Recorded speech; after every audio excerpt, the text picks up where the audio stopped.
Hi, this is Randy Churchill, the Churchill team. I'm sitting here today with Aaron Kinn, Kinn Real Estate, EXP. Aaron, introduce yourself. Hey, how are you doing, bud?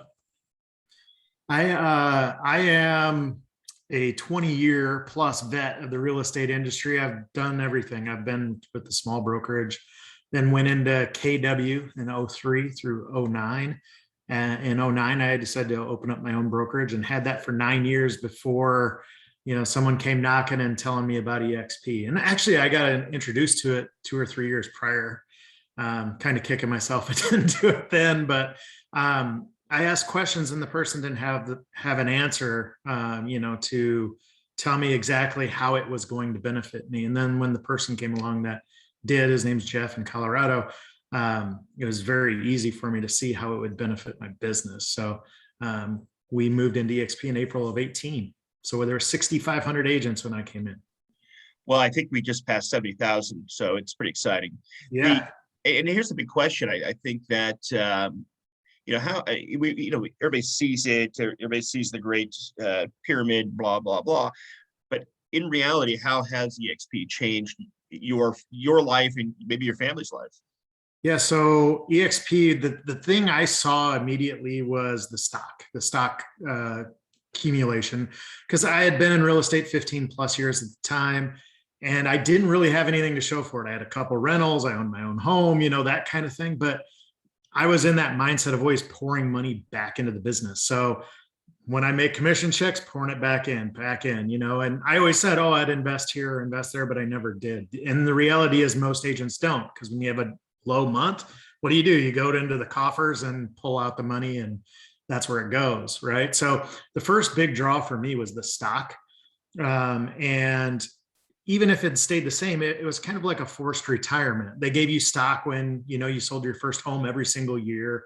They give you stock when you cap. They give you stock if you're an icon agent, which we've done 4 times. They give you your $16,000 in cap back. So I knew the net cost to me wouldn't be that much because I would have this stock. Plus, I'm able to purchase the stock 5% of my commissions at a 10% discount. So I was like, even if I just did that, I would accumulate quite a bit of stock over the next 20, 30 years, however much longer I want to do real estate. But I actually had an end game.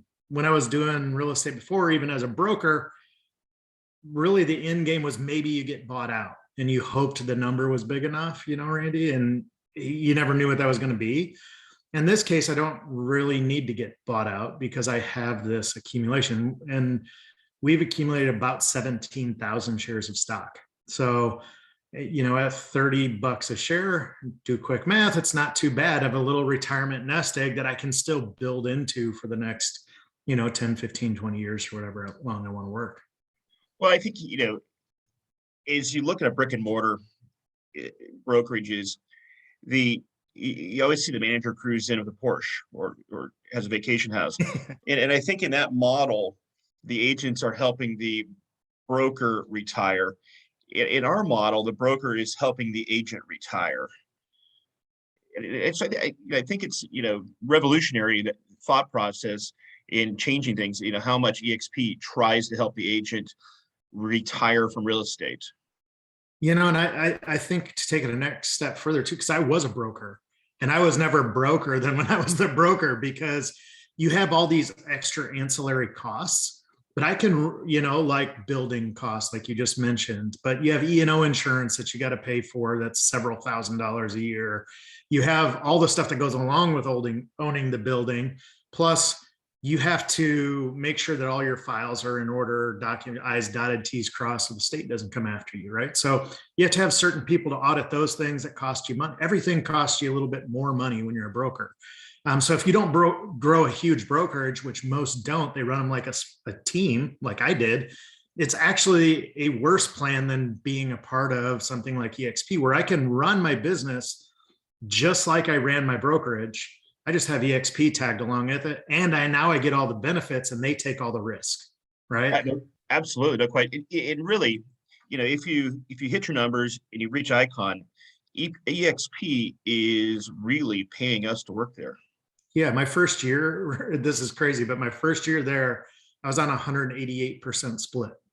After I calculated everything out, what I paid EXP, And then what I put in my pocket at the end of the day, my split was 188% out of a possible 100% because of things like revenue share and stock. Yeah. And now it's even greater than that because my first Icon year, we got Icon 16,000 back at 565 a share, and we're at $30 a share now. So my percentage is more like in the thousands of percent return. Well, it also remember that's 30 after a stock split, so it's really so it's really 565 to $60. Yeah. Do the math there real quick. My and last question, I think, a lot of agents think that EXP is, this cloud and something's going on up there. How have you utilized the support, and how have you found the support from EXP to be for you and your agents? Realistically, the support's better. I can only speak from past experience. So like when I was with Keller Williams, for instance, if you needed a question, had a legal issue, something like that, the way it was done back then, you went on the whiteboard next to the person's office, said, hey, call me Aaron Kinn, or shot him a text message, and I may get a call a day, 2 days, 3 days later. With the cloud, at first I was a little apprehensive because I didn't, really understand it or know. But it's nice where I can go right into the cloud, or it's realistically, it's like a metaverse. It's what Zuckerberg's trying to build. We've already got, I can walk right in and to my broker's office, pull a ticket. The longest I've ever waited in line to get an answer to my question is 10 minutes. That's it. And that was for him to wait to get another conversation done. And then I walked right in and had a conversation. Plus the training in there. I mean, there's hundreds of hours of training every week. Versus at a brick and mortar office, you may have 2 or 3 classes per day. They're not recorded, they're not distributed. I can go back and listen to recordings from 2, 3, 4 years ago. Let's say I want to hone up and be a luxury agent, like Randy, and I want to go learn from all the luxury agents and what the courses are. I can go consume as many hours of luxury real estate courses as I want and start putting that to place in my business. Well, the other cool thing is when I go into EXP world, I'm 6'2" skinny guy. Yeah, me too. I do look a lot better as an avatar. I can just say that. Yeah, I'm still wearing shorts, but I'm 6'2" and a big head of hair. Hey, Aaron, I just want to thank you again. I'm going to keep it short and sweet today, but thank you so much for jumping on with us. Yeah, no problem, man. I hope you have a good one. Hey, you too. Talk to you later. All right, bye.